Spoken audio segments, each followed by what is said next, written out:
നമ്മൾ കോഴിക്കോട് കോർപ്പറേഷനിലേക്ക് പോകുന്നു. A K Abhilash തയ്യാറാണ്. എ കെ അഭിലാഷ്, കോഴിക്കോട് കോർപ്പറേഷനിൽ പഞ്ചിംഗ് ഒക്കെ ആയോ, അതോ ഇപ്പോഴും ഒപ്പിടുന്ന സംവിധാനമാണോ? എല്ലാവരും കൃത്യസമയത്ത് എത്തിയോ? എത്ര ആണ് അവിടുത്തെ സ്റ്റാഫ് സ്ട്രെങ്ത്?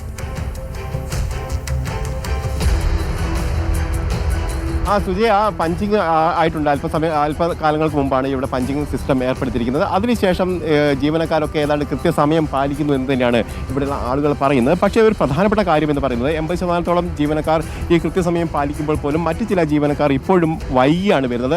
നേരത്തെ നമ്മൾ ഇപ്പോൾ ഏതാണ്ട് ഒരു 11 മണിയോട് കൂടിയാണ് ഇപ്പോൾ ഒരു വനിതാ ജീവനക്കാരി റോഡിൽ മധ്യത്തിൽ കാർ നിർത്തി ഓടി അകത്തേക്ക് പോകുന്നത് നമ്മൾ കണ്ടത്. ഇത്തരത്തിൽ ചില സംഭവങ്ങളുണ്ട്. പക്ഷേ ഇവിടെയുള്ള പ്രധാനപ്പെട്ട വിഷയം എന്ന് പറയുന്നത് ഇത്തരത്തിൽ പഞ്ചിങ് സിസ്റ്റം നടപ്പിലാക്കുമ്പോൾ പോലും ഈ ജീവനക്കാർ ഒപ്പിട്ടതിന് ശേഷം, ഈ പഞ്ച് ചെയ്തതിന് ശേഷം സീറ്റുകളിലേക്ക് എത്തുന്നില്ല എന്നുള്ളതാണ് ഉയരുന്ന പ്രധാനപ്പെട്ട ആരോപണം. അവർ ഇവിടെ ഓഫീസിനുള്ളിലൊക്കെ കറങ്ങി നടക്കുന്നു എന്നുള്ള ചില ആരോപണങ്ങൾ പല ഭാഗത്തു നിന്ന് വരുന്നു. അതോടൊപ്പം തന്നെ ഇവരുടെ മെല്ലെപ്പോക്കാണ് പല കാര്യങ്ങളും ഫയൽ നീങ്ങുന്നതിലൊക്കെ വളരെ തരത്തിലുള്ള മെല്ലെപ്പോക്ക് ഇവർ സ്വീകരിക്കുന്നു എന്നുള്ള ആരോപണങ്ങൾ കൂടി ഏതായാലും വരുന്നുണ്ട്. ഏതായാലും ജീവനക്കാർ ഏതാണ്ട് 80% ജീവനക്കാർ ഇവിടെ രാവിലെ തന്നെ എത്തി. പലരും ഫീൽഡ് വർക്കിലൊക്കെ ആയിരുന്നു. നേരത്തെ പല സ്ഥലങ്ങളിൽ നിന്ന് സൂചിപ്പിച്ചതുപോലെ തന്നെ ഫീൽഡ് വർക്കിൽ പോകുന്ന ജീവനക്കാർ പലപ്പോഴും ഓഫീസിലെത്താതെ നേരിട്ട് ഫീൽഡിലേക്ക് പോകുന്നു എന്നുള്ള ഒരു ആരോപണങ്ങൾ കൂടി ഏതായാലും വരുന്നുണ്ട്.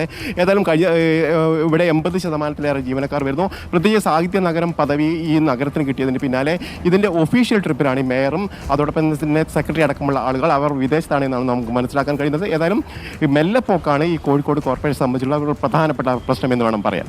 സുജയ.